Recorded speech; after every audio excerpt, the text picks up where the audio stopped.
Decided to get back to work today. Got another big challenge ahead of us. One of the most well-coached teams, not only in the country, Big Ten, for a long time. Got a lot of respect for Coach's staff and his history, and one of the best coaches in the last couple of decades in college football. So we'll get back to work today. We got our hands full. It's a very, very good team. They don't give you anything. They're very sound, and obviously the history of what they've done against Ohio State is something that all of our guys are going to be aware of this week as we go to work today at practice. Ryan, Urban used to talk a lot about how he would ask his assistant coaches for a 2-year commitment when he would hire them. Nothing that was like etched in stone, but just a kind of a gentleman's agreement. Do you subscribe to that? Did you ask your guys for a 2-year commitment?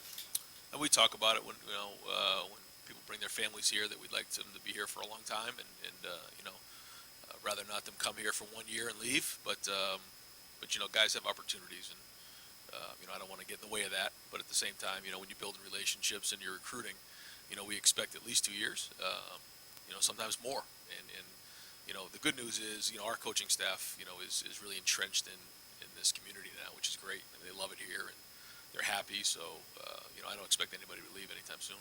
Be a good problem to have if you have, your coaches are very much wanted across the country, maybe for bigger jobs and stuff like that. But still, it'd be maybe a little bit bittersweet for you, I would imagine. Yeah, I think that's part of the game, and understanding that as you go. I've had to move around as things went through my career, and sure, certainly don't want that, but things like that happen. But again, I just don't see that with our staff right now. I think guys, for the most part, have just got here. Other than a few of us on offense, but I expect those guys to be here for a while.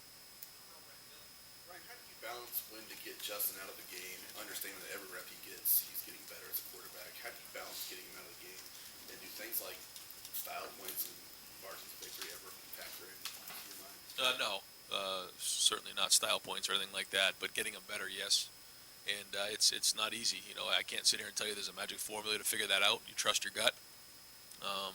In that game, I've been in those games before. You look at some of the college games that go on a weekly basis. Games can flip really fast, and they come down and score. We get that fumble that Jameson had on the kickoff, and all of a sudden they score another touchdown. You're in it. You're in a game, and so there's a fine line there. But I also hear what you're saying. You don't want to get them exposed too much, so we try to do the best we can and make those decisions as they come up. Ryan, when you see an offense have success against a defense with a certain type of player, something like that, do you expect that defense generally will have that button down when you see them?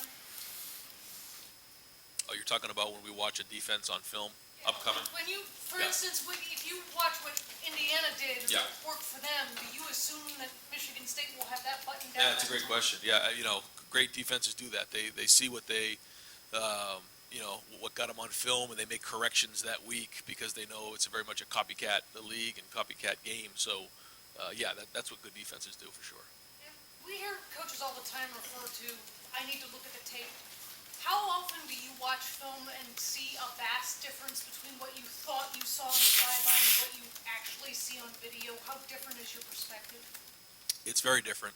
It's very different. It's usually never as good or as bad as you thought. There's a lot of things that typically you don't see. You see the big plays, you see the stuff that your eyes got glued to, but that it's happening so fast. And we're in a game where, or in an industry where you watch film over and over and over again, and then when you get in the game, it happens once, and you got to make really good decisions.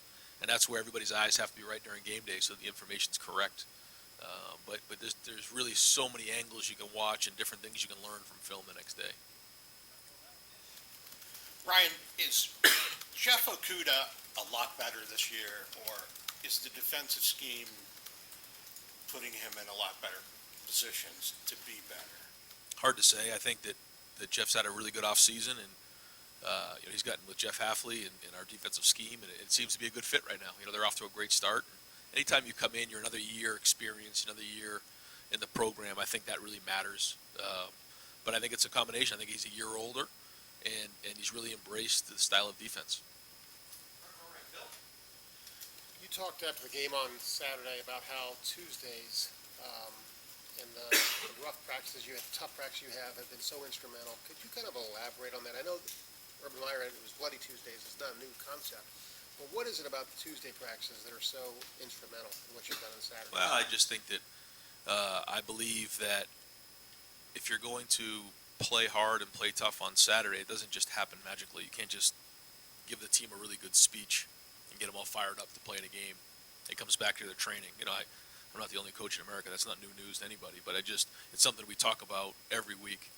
And we'll do a team meeting today, and then we'll just talk about how important practice is. And if we train really hard, we train really tough, we practice that way, then that's how we're going to play. And it's going to be tough today, really hot today, and we have to work through all that stuff. But that's really what it comes down to. And I think sometimes guys think, well, I'm just going to get all juiced up before the game, and then I'm going to go play really hard. It doesn't work that way. It's all about how you train and the practices during the week and the decisions that are made during the week, and those type of things are what matter on Saturday. How close to game simulation is it? And can you talk more about the decision to go ones-on-one?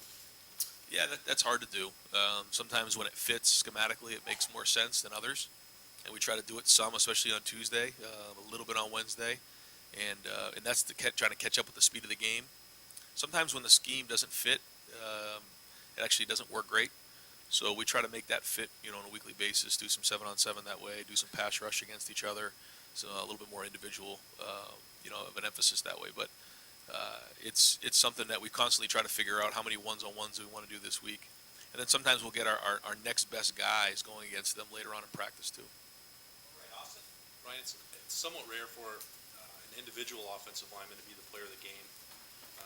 What was it about Josh's performance that elevated him on Saturday, especially without Brandon? Well, the whole offensive line graded out a champion, and I thought that Stud did a great job. Kevin did a great job of getting those guys ready during the week, giving them all the looks that we got. And I thought we handled the pressure really well, the different fronts really well.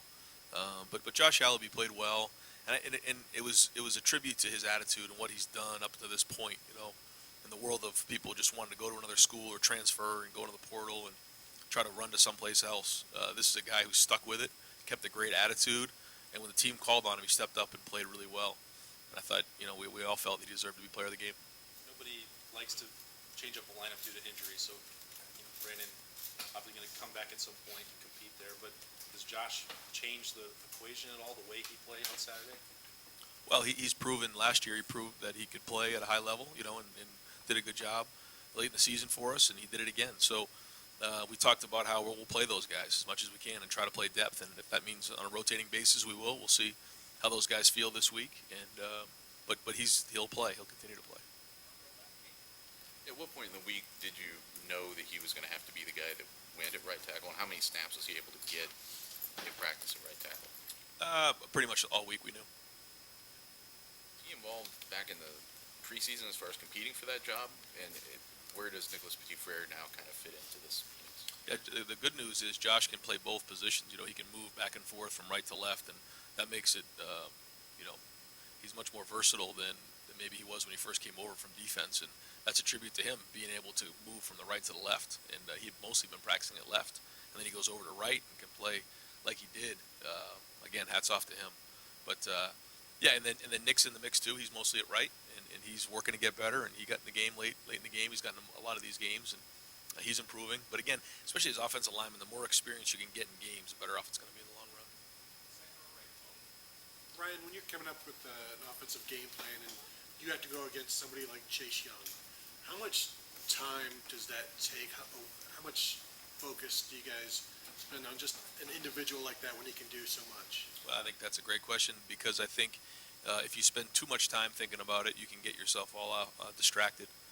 If you don't spend enough time, he can beat you. So I think that's kind of the art of coaching again, is how much do you spend time on a great player? There's a couple great players on Michigan State. How much time are we going to spend figuring out how to neutralize those guys, because they are the difference makers. And in college football, great players have to play great, and Chase is one of those guys that demands a lot of attention. And then with respect to your injury policy, is there a chance that Teron Vincent and C.J. Saunders won't play this year? Will they? I don't know about that. We'll have to see. You become head coach at Ohio State, and suddenly people care about what you think on national issues. Lucky you. Pay for endorsement. where do you stand on it? Are you in favor of athletes getting paid for their likeness? I know it's a sticky issue, but where are you? Yeah, well, I'm very much aligned with Gene on this issue, and I understand that it's very complex, and I think it's an exciting issue for student athletes. But I'm interested to see kind of where it goes and the talks that happen, and I do definitely think that there's opportunity out there for these guys, but at the same time, it's not that easy, and there's a history of college football that has been around for a long time, and I know everybody's sensitive to not turn that off into a bad road. And so, but again, my focus right now is really just on the season, so it's hard to get too much down that road. But Gene and I have had great conversations, and I'm very much aligned with his thoughts on that. And an odd question, you've been on the other side of this where you were a huge underdog, maybe at Boston College, and you're taking on a team that on paper is vastly superior. Are there principles when you were that team to try to win that game? I mean, when you're that big of an underdog? Yeah, absolutely. I think anytime you come into a game, you just go back to what you believe in, what you're playing to win is, and don't change that. And you just got to be physical. And I know those guys are going to do the same thing. They don't turn the ball over. They control the game. And if we come in and do anything other than what we've done in the past, I mean, we're going to be in it up to our eyeballs. And so, these guys, they're not going to be intimidated by Ohio State. You kidding me? I mean, they've been in here plenty of times in the stadium and done a great job. And one of the more storied histories in all college football at Michigan State. So, those guys know the recipe, and we better come to play, or else we're going to be in it. There's obviously plenty of guys on this roster who have played both sides of the ball in high school before they got here. But you've got a recruit right now who he's a defensive guy, he's a defensive end, but he's playing quarterback as well. I guess, is there a benefit for him being able to see that position from both sides, I guess, of how they go at each other, I guess? Oh, yeah, I can't really comment on any specific recruits, but I can say that anytime somebody plays multiple positions or multiple sports, we look at it as a positive because it allows them to compete and, work through different things, learn skills that maybe they haven't learned in another position. So we love that, yeah. I guess, is there because of maybe the position, does it matter what the position is? I guess, like if it's a cornerback and a wide receiver playing, maybe you can kind of implement that for what they do here. If it's a quarterback and a defensive end, is there any real benefit for you having the way you guys do it? Again, I don't know. I just think that anytime you get to play another position or another sport, you're increasing your ability as a total athlete. Just whether it's spatial awareness or, let's say you're a quarterback and someone puts you in defense. I love that, because now they got to learn to be tough and stick their face on people. So, again, anytime they can do multiple things, I think it's great. Question about the offensive line. Last year, from a run blocking standpoint, it struggled a little bit, especially early on. And now this year, like from a statistics standpoint, it's one of the best in the country. How much is the play calling? How much affect that? How much is who the quarterback is having an effect on the run blocking? I don't know. I don't think it's any one thing, but I think that when you look at what Stud's done and Kevin and everybody on our staff, and then when you look what the guys are doing and taking ownership, Josh and Wyatt, Jonah inside, and then on the outside, Thayer, Brandon and Josh, they've all taken a lot of pride in what they're doing. And, we talked about being tough and running the ball and how important that was this year, and they're embracing it, And so, again, off to a good start, but now we just have a bigger bullseye on our chest, so we got to do a great job every week because, now people are seeing that we're running the ball, so we're up against one of the best run defenses in college football in the last 2 decades this week. So, we're going to have to bring our A game. Surprised at how well it's been, especially with this many new parts this early in the season? No. Ryan, a lot of unforeseen things happened here at the quarterback position. How tough is it when you have a quarterback committed for years and you need to take 2 in the same class? You knew you were going to have to take 2. How much of a challenge is it to do that? Yeah, the quarterback situation in college football is as sensitive as it can be, and you try to do the best you can. We always want to have 4 on scholarship, and you do the best you can to adapt year in and year out and make the best decisions you can. And, nobody's, more aware of that than we are, just what's happened. Think about what we had a few years ago. You had JT, Joe, Dwayne, and Tate in the room. And, they're all kind of gone off. JT graduated, Joe's at LSU, Dwayne's in the NFL, and then Tate decided to leave. So you have a whole new group of guys in here. And that was just a couple years ago. And so it happens quickly, and especially at a high-profile place like Ohio State. And we'll do the best we can to adapt to it and make sure we have 4 guys in a room. recruiter, though, how do you handle that? When you have somebody who's been committed for a while, you know, it's a different position than every other position, because there's only one that plays. How do you Yeah, handle well, I that? think what you tell them in recruiting is that all we can guarantee is that there's going to be 3 other guys in a room with you. And you're going to be part of an unbelievable program, have all the resources you need, be part of a great culture, and you're going to get coached up at the highest level. And all we can guarantee is that, and the fact is there's going to be 3 other guys in the room with you. Whether they're freshmen, seniors, transfers, you just don't know because you don't have a crystal ball. Ryan, Michigan State's secondary, their pass defense has long been considered one of the best in the country. Statistically, they're not where they normally are this year so far, but I'm curious what kind of challenge they present for Justin in this type of They have a defensive system that has been challenged for years and years, so they have answers. So if you run a play against them, they have the answer right away.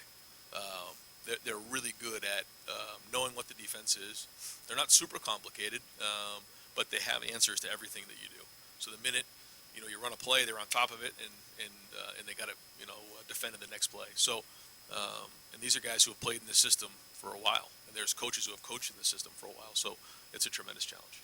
So for a first-year starter, 6 games in, who hasn't faced something like that before, what do you guys do to get him ready for that type of challenge? You just do the best you can to teach him the style of defense, the system of defense, and give him a good, clean game plan where he can play. And then he has to learn, as time goes along, the adjustments they're making, and anticipate, what the defense is going to do the best you can. But you don't have a whole bunch of time on that. You have a week, you have 3 practices really, and that's the challenge of being a quarterback, is being able to take a whole new style of defense and put a game plan on the field in 1 week. So that's going to be the challenge this week. On the other side of the ball, your defensive line, obviously we've seen what they've done, but how much are they helping the secondary with the way that they're getting the quarterbacks? We saw Adrian Martinez forced out of the pocket quite a bit. How much does that make it easier on the secondary, or maybe they have to cover longer? Yeah, no, they work together, and it's kind of hand in hand. If you get a great rush and you can get the quarterback off his platform, then that makes a huge difference. And maybe he's getting the ball out a little bit sooner than he wants, and then vice versa. If the secondary is covering and he can't get the ball out on 3 and a hitch and on time, now he holds it for an extra second. That allows the defense to get to the quarterback, and that's team defense right there. You mentioned in your opening comments about the history of this game, Michigan State, Ohio State, and they've had some teams that have come up and bid Ohio State. Why is it important to address that with the team? Like, these guys didn't play on those teams, and some of them weren't born in some of the years that it's happened. But why do you feel it's important? I just think it's important to understand, what you're getting into every week, and every week is a whole new season, and it matters. I think it's the coaching staff we're going against. It's Michigan State. It's the people. It's everything, and it's important to know the history of the 2 teams and when they played, what's happened, and what you're up against each week. I really think that's important to teach these kids. They're 18, 19, 20 years old. Some of them don't even really understand the history, and so I think it's good for them to hear that and understand that and know what they're getting into each week.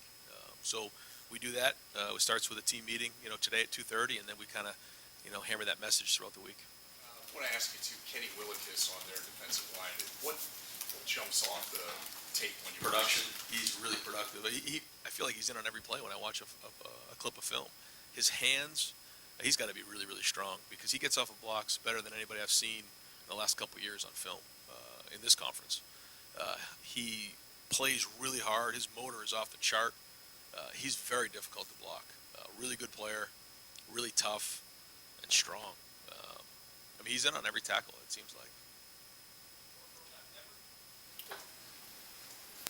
Are you surprised at all at how well Justin has played to this point? I mean, not even being on campus for a year, kind of struggling here during the spring, going through a new system for him. I try not to have too many expectations because it's just all that matters is getting better every day and seeing where it goes. And he's played well. Haven't played full 4 quarters yet, but we'll see. But he's been growing, and the more experience he gets, the better he'll be. But again, try not to put too many expectations on it, other than the fact that let's get better every day and take care of that ball. And when it comes to Michigan State's defense, I mean, he's still young. Is there anything that you have to hold back compared to other games going against a defense like this with him? No, I don't think you hold back. I think you have to be aggressive. You can't not be aggressive. That's kind of the way we are. We like to be aggressive, but he's got to he can't just go into the game and think he's all set. All of a sudden, he's played in a few games here, and he's going to go in against a great defense and just start going away from what's got him to this point. And that's discipline. That's being tough, and making those decisions. And I think he's done a good job of that. I think he's had decisions where he could have maybe forced it in there, and he's thrown the ball away. He's done that a couple times where he did, like the end of the first half. He kind of scrambled around and made a play to Luke, but that was dangerous. That could have gone the other way, and so he's got to learn that off of film. And sometimes we call a good play and people are open. Great. Sometimes defense calls a good play and it's not open. Well, throw it away. We'll live to see the next down. I thought he did a great job of that. In the second drive, it was 2nd and 10 in the red zone. We called the play to the tight end. It wasn't there. He threw it away. The next play, we get the first down and the third down and end up scoring. And I thought the play of the drive was a throwaway on 2nd down, and I told him so. So again, those are the kind of things that he's growing with. During fall camp, what was the biggest difference you saw with how he was adapting to your offense and kind of getting comfortable with this guys? And just the experience and understanding it. When you learn a language, when you learn something new, when you learn plays, and you have to think about it, then it's not there. Now I think it's second nature. I think he understands it. Just to follow up on Justin, he's now over 100 pass attempts, and he hasn't been picked off. You mentioned one of the throws that was close yet, but I'm curious if you look at all those 100 throws, it seems pretty rare for a quarterback not to be picked off yet. Is that some luck involved? Is you overall happy with the decision making? I'm just curious from other quarterbacks you work with how rare that is. No, I mean, he's done a good job of taking care of the ball. I think there's a couple that he threw in harm's way that maybe could have gone the other way, but they didn't, and so he's got to keep making those good decisions to take care of the ball. And one thing Scott Frost mentioned yesterday is he said he had you guys number 1 on his coaches poll ballot. You have a vote in it this year. I'm just kind of curious where you'd rank your team. Yeah, I don't really give away where I rank the teams and all that, but we're getting better every week, and what matters is what the ranking is at the end of the season. I would describe that win Saturday as very businesslike. There were a lot of things that could have distracted you with game day and the road and all that stuff. I wondered, do you put much stock in a pregame read on your team? It may not be right before you go out on kickoff. It might be on a plane. It might be Friday. Just what's your frame of reference on getting a vibe on your team and when they're ready to just go out and do business like that? I think you get a vibe during the week for sure with the way they practice, but there's definitely a feel the day of, and it's hard for a night game because you don't just want to wake up and have them start running through walls for you because the game's not till that night. I think you can usually tell if it's a noon kickoff if they wake up with energy and juice. They got a good look in their eye. They're probably fresh and ready to roll. A little bit harder on a night game, but again, I think it goes back to if they practice hard during the week, they're going to play well. Clearly have themes you emphasize: toughness, tackling, the fundamental type stuff. But I know you probably cognizant as a coach of your message not getting stale. How do you try to vary it, or how do you emphasize the same things without it becoming the same message and they just tune you out and you have a bad performance? I think that's another art of coaching this generation is that I talk about we have to be tough, and to your point, I think maybe they get tired of hearing it or they can't get tired of hearing it because that's what's got us to this point, and we're building that toughness. But toughness isn't just on the field; it's all these other things that are going to come in. It's sustaining. That's what toughness is. Can you sustain throughout a season? And if you can, then you are tough. If you aren't, then you aren't as tough as you thought you were. And so that's all the stuff that on a weekly basis we have to just keep hammering away. And we're not going to get away from that. I think there'll be some other things along the way that to your point, where we have to maybe focus this week on something a little bit more than others. But at the end of the day, it's going to come down to how tough we are. And if we can sustain throughout the season, then we are tough. If not, then we're not going to be. Is that coach-driven, or is it player-to-player driven? Well, it starts off coach-driven, but then as the leaders can pick that up and start hammering that message home to everybody else, that's when you have something special. And I think that's the best teams I've been around. The players are the ones who hammer that message home. So if the coaches leave the room and they're still saying the same message, now you got something special. If it's just coach-driven, then it's just okay. But we want to be elite. At this point, is Master Teague III a surprise to you anymore? What do you see that's come along big time in his game? And there was that one series Saturday night. It looked like I called it the fatigue program, where I went to him 3 straight times for a touchdown. Just what's come right with him? Well, he's a great change-up to J.K. He's different, and so I think that matters in a game. But I think to to answer your question, I think Master's done a good job of taking care of the ball. That's the first thing. Because as hard as he runs and as big as he is and all those things, if you don't take care of the ball, you can't play running back here at Ohio State. So now he's taking care of the football. He gave it up a couple weeks ago, but that was it. For the most part, he's hung on to the ball. I think he's running hard. I think he's downhill, and when he sees it, he's rolling. And so the different schemes that we're doing, I think, fit his style really well. And he, may not be pretty, but he's pouring it up in there, and he's practicing. There was a time there in the spring and the preseason he wasn't practicing, so that's hard to get better. Another thing, I think it was in Indiana, it looked like you guys ran left side a lot. It may have just been because of the plan and stuff, but Saturday night, are you getting feedback from upstairs that Josh Allaby's having a hell of a game? And because y'all seem to run right a lot on occasion Saturday night. I mean, do you work a game like that? I think we get some feedback of, are we handling them? I think you can usually tell that within a game. Are we blocking them, or are we struggling to block them? And then if we're struggling to block them, why that is, and try to solve that. But typically we don't typically go to like one side more than the other. I think it's just kind of the way the game plays out. When you left San Francisco, did you tell Hafley, I'm going to hire you when I become a head coach? No, but we had several conversations about coaching in college, and that's where we both wanted to end up.